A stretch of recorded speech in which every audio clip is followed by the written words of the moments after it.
treat. Let's go.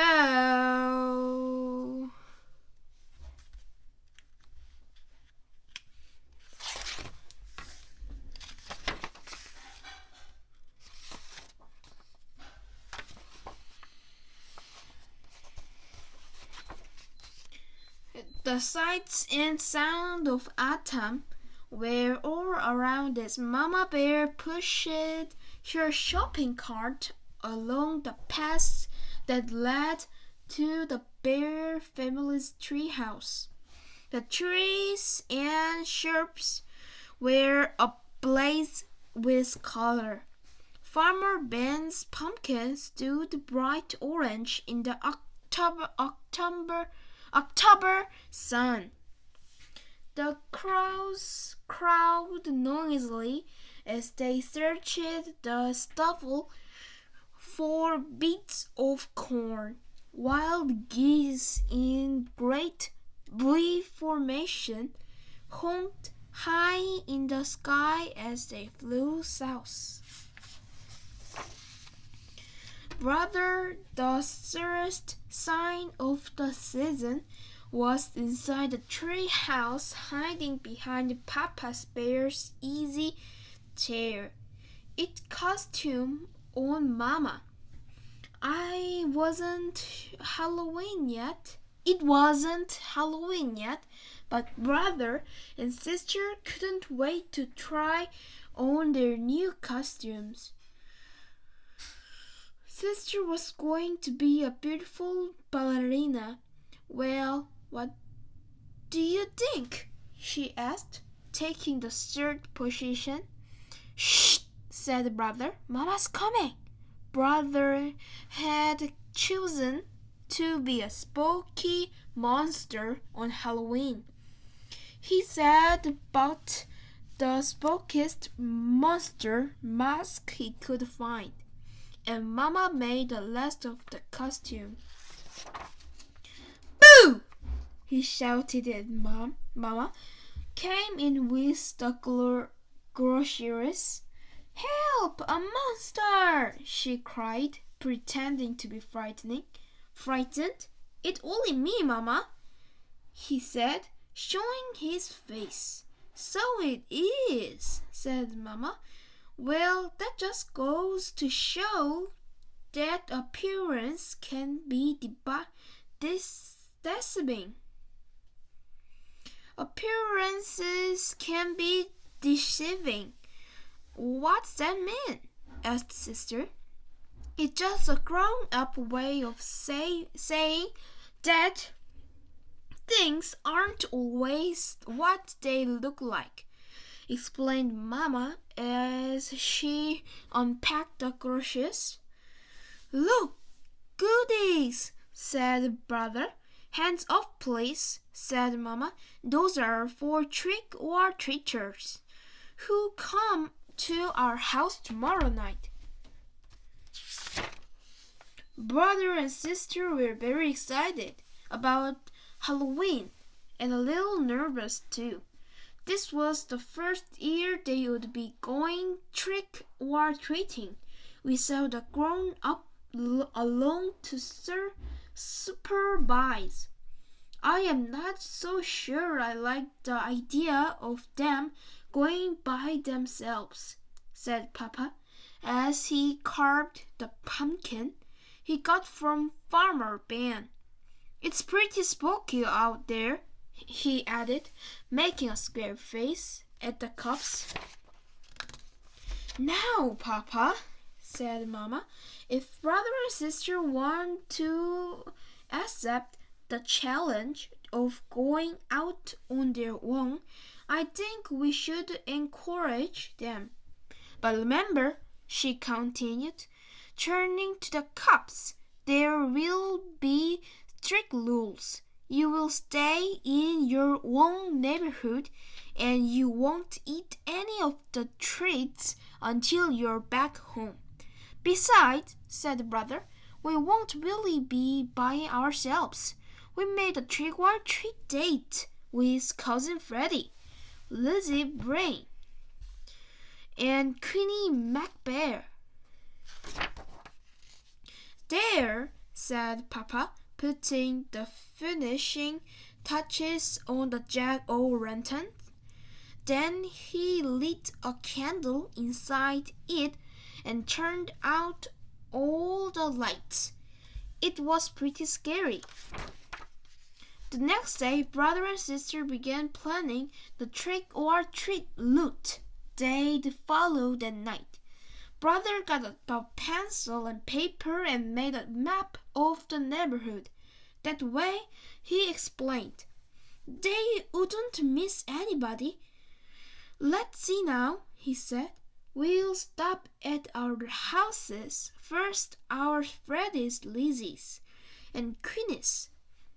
Then we will do Farmer Ben's and our sister's Mrs. Grizzle." "Mrs. Grizzle for sure," agreed sister. "She usually make special Halloween cookies. And Teacher Jane, she gave out good stuff." "How about Dr. Grizzly?" asked brother. "She's into healthy snacks." "I think so, just to be polite," said sis. "Grams and Gran, of course." "Of course." "I will tell you one place we are going to miss," said brother, folding his map. "What place is that?" asked sister. "That one," he answered, pointing out the window at the home of old Miss McGree's. It was a spooky, twisted end of crooked lane. "We're definitely not going to there," he added with a shiver. "Why ever not?" asked Mama, who was listening. "Why not?" said Cups. "Because she's a witch. That's why not." "What's utter nonsense?" protested Mama.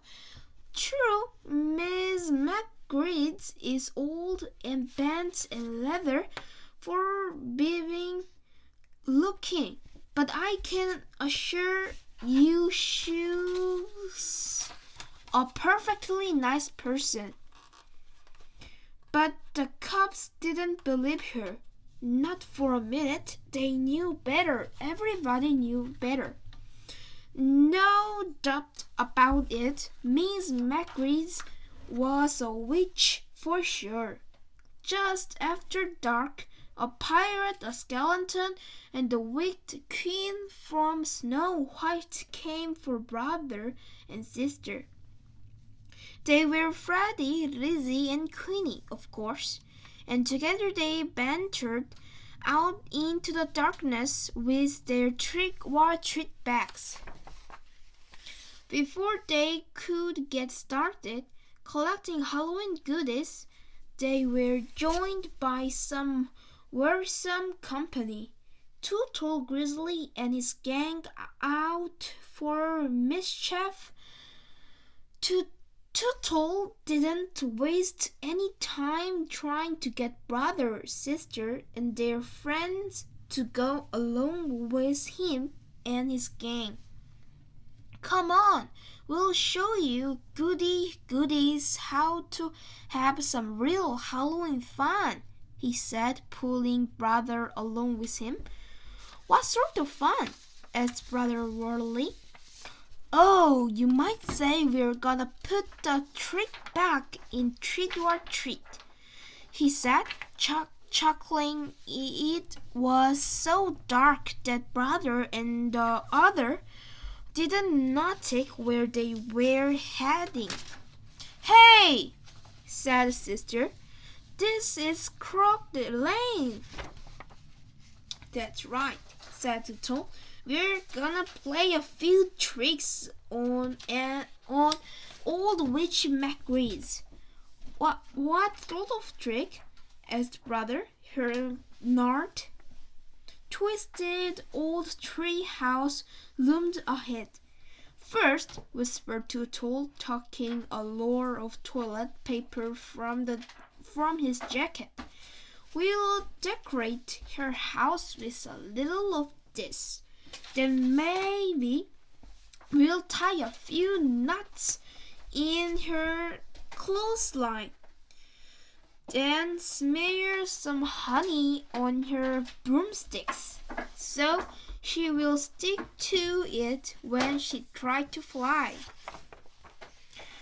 But before Tootle and his gang could start their mischief, the front door opened and a bright yellow light stabbed the darkness, and there is the doorway stood the frightening figure of old Miss McGreed. "Aha!" she said in a gravelly voice. "I'm ready for you."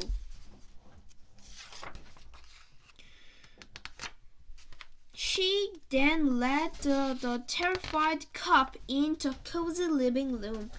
To their great surprise, there was a big tray of beautiful candy apples, all prepared for Halloween visitors. "Mama was right," whispered sister to brother. "Miss McGreed really is a sweet, kind old person."